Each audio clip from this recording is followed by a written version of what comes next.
Buen día. Agradezco la invitación de la Coparmex y el Centro de Investigación para el Desarrollo a este foro de diagnóstico sobre energía en el Distrito Federal. Mi ponencia versa sobre energía y medio ambiente en la zona metropolitana del Valle de México. ¿Por qué no en el Distrito Federal?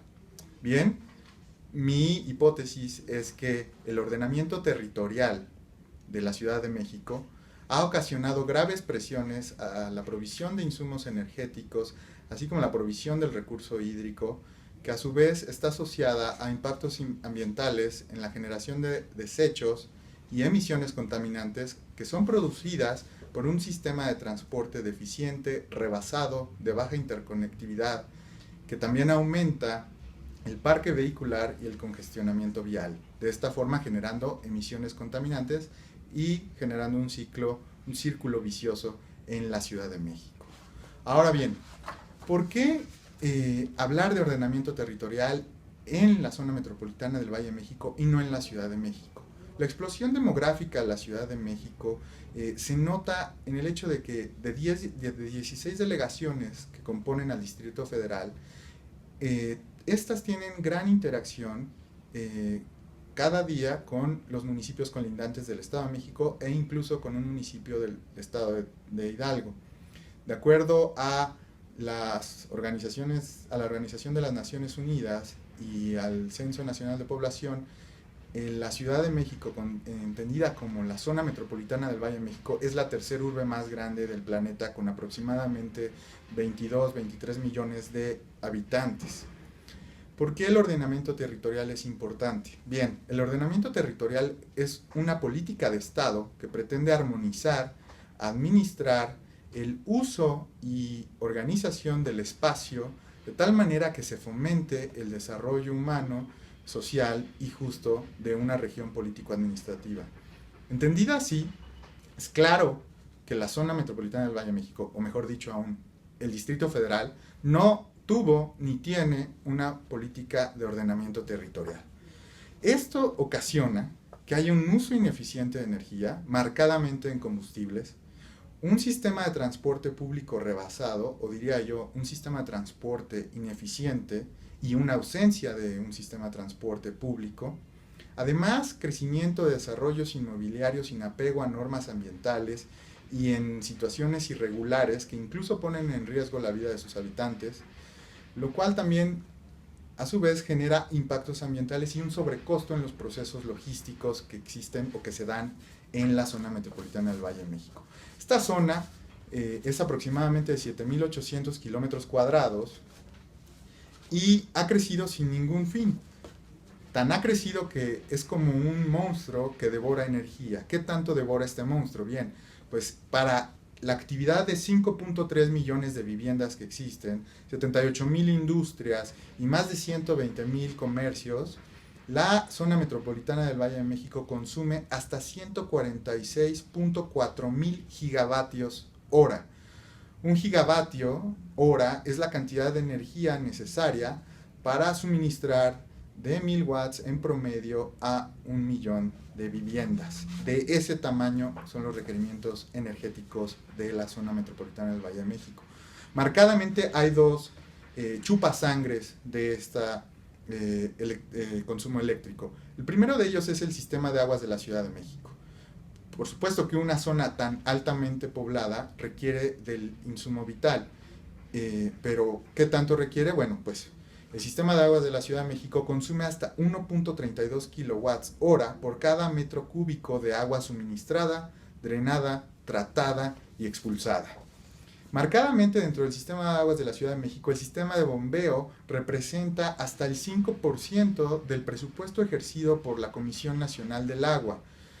Y para ejercer su labor de expulsión, porque digamos, una es la tarea de traer el recurso a la ciudad, que ya de por sí es muy complejo por las condiciones geográficas de la ciudad.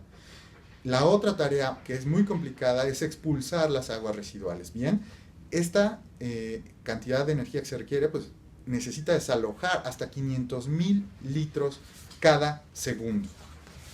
Otro gran consumidor de electricidad en la zona metropolitana del Valle de México, especialmente en el DF, que es el único lugar donde existe, es el sistema de transporte colectivo Metro. Cada día el sistema de transporte colectivo Metro transporta hasta 4.4 millones de pasajeros, para lo cual requiere hasta 2.25 gigavatios también cada día.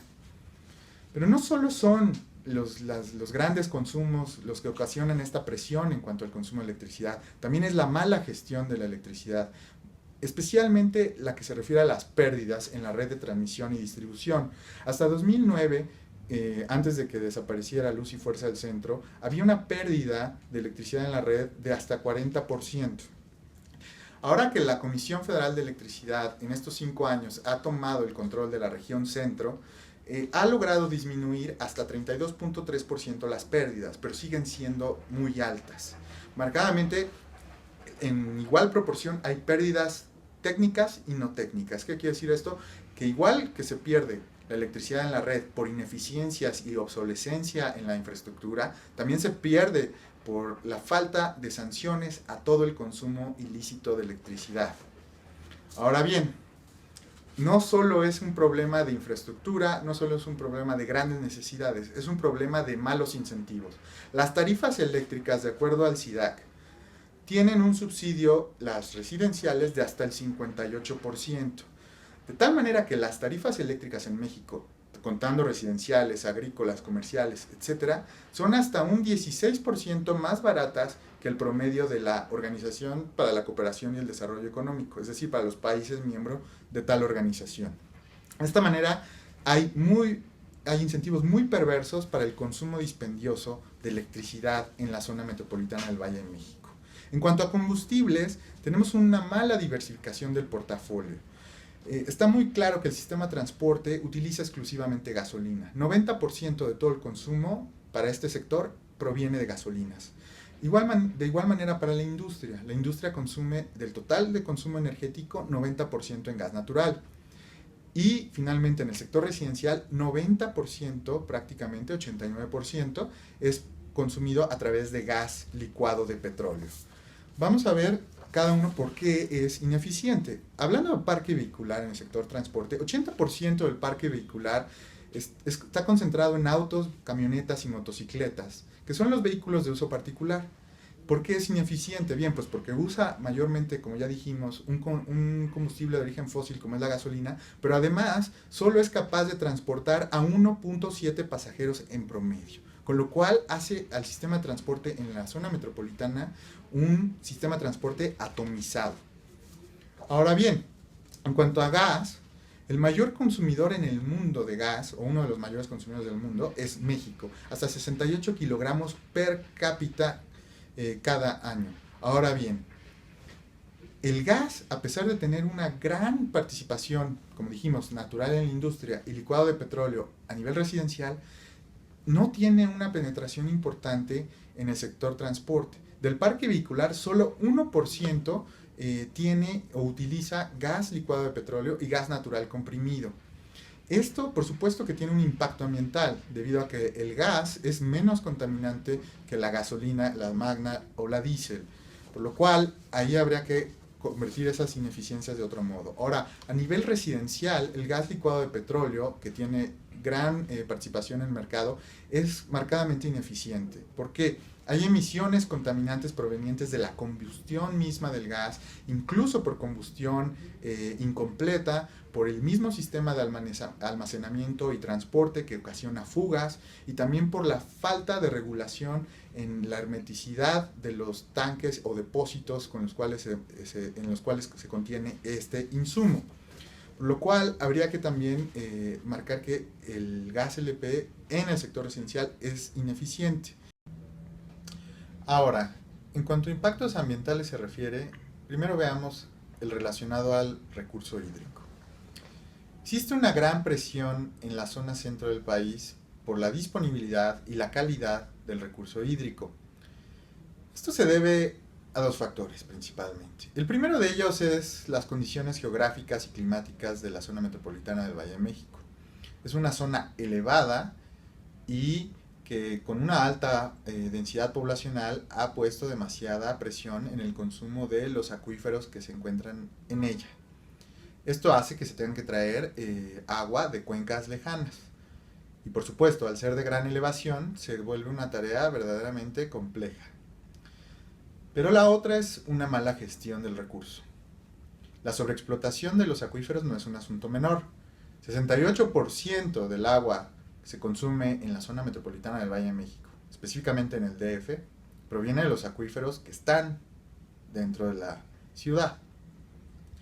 Decimos también que hay un problema en cuanto a la calidad del agua. Esto se debe a la contaminación de cuerpos superficiales y también del manto freático.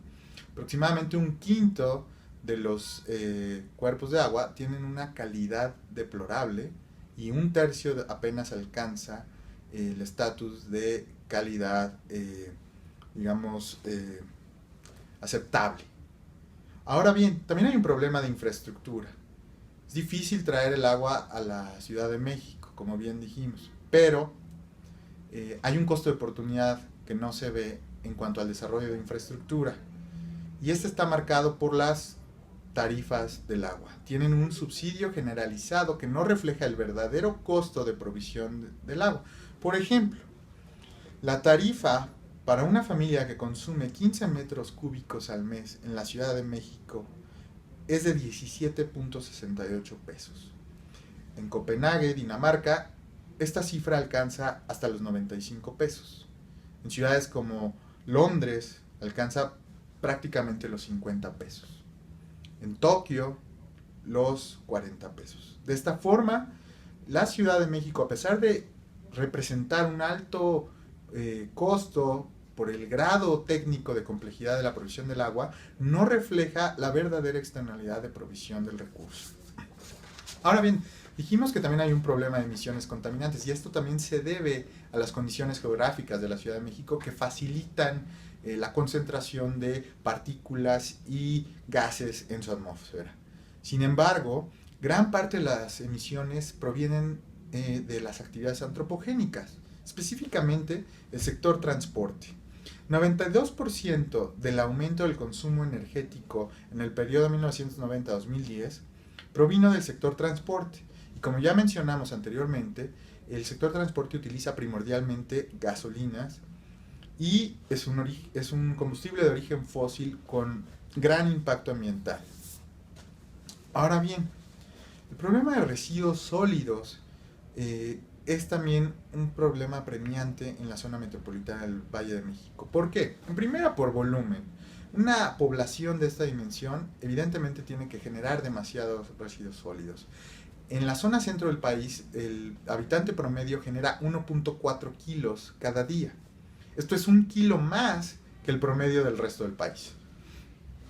Pero no solo es un problema de volumen, es un problema también de gestión. Hay una mala asignación de responsabilidades compleja, diría yo, en cuanto a la gestión de los residuos sólidos, que generan externalidades que nadie asume en cuanto al costo de manejo de los residuos. Por ejemplo, en el caso del Bordo Poniente, que cerró en diciembre de 2011, ese depósito o relleno sanitario recibía basura primordialmente del Distrito Federal, pero estaba situado en el Estado de México y la responsabilidad de gestión recaía en el gobierno federal. De esta manera, esto se vuelve un terreno fértil para el deslinde de responsabilidades sobre quién tiene que hacer en qué momento. Y marcadamente hay un problema de cultura también en el manejo de residuos sólidos. 48% de los residuos proviene del uso residencial, es decir, tiene un origen residencial. Con lo cual, también hace falta una política de, concientización sobre el manejo de residuos sólidos. Y es ahí donde viene el siguiente problema. En el momento en que dejemos de considerar los residuos sólidos como basura y adquieran un concepto de insumo para la creación de energía, también entonces podremos hacer una gestión más eficiente de los residuos sólidos. Voy a cerrar con un comentario de reflexión sobre el aspecto que mencionaba al inicio de la ponencia del ordenamiento territorial. Los problemas de presiones energéticas e impacto ambiental de la zona metropolitana del Valle de México, si acaso empeorarán. ¿Por qué? Porque ya no es suficiente hablar del DF, como lo dije al inicio, y tenemos que movernos a la concepción de un área urbana conocida como la zona metropolitana del Valle de México, sino que también se estima que ya estamos en un proceso de desarrollo de una megalópolis conocida como una corona regional de ciudades.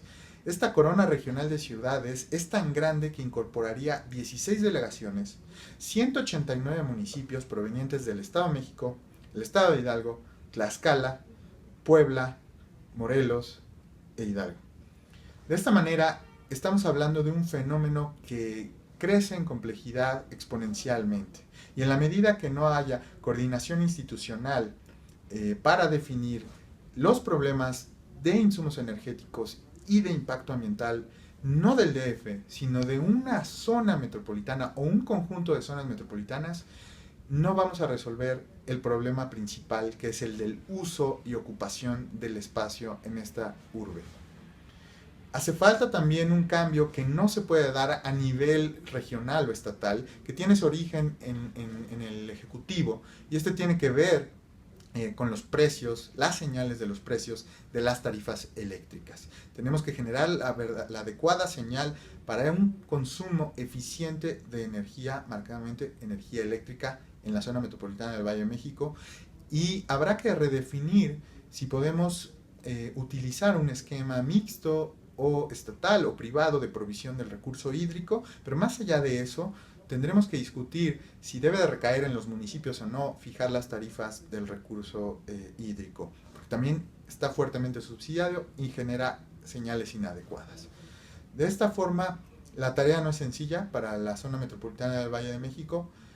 También en cuanto a transporte, la señal de precio, si bien se está modificando, es decir, el precio de las gasolinas está aumentando para reflejar la externalidad que conlleva un combustible de origen fósil, lo cierto es que la demanda es tan inelástica y no hay una alternativa al transporte atomizado de vehículos de uso particular, es decir, no hay un transporte público eficiente y de calidad, pues entonces esa demanda por gasolina se verá verdaderamente poco afectada por el ajuste en precio. De esta manera, necesitamos políticas de coordinación, y a pesar de que hay programas que sí lo manejan, también se necesita de algo que sí no puede darse más que por voluntad política. Muchas gracias.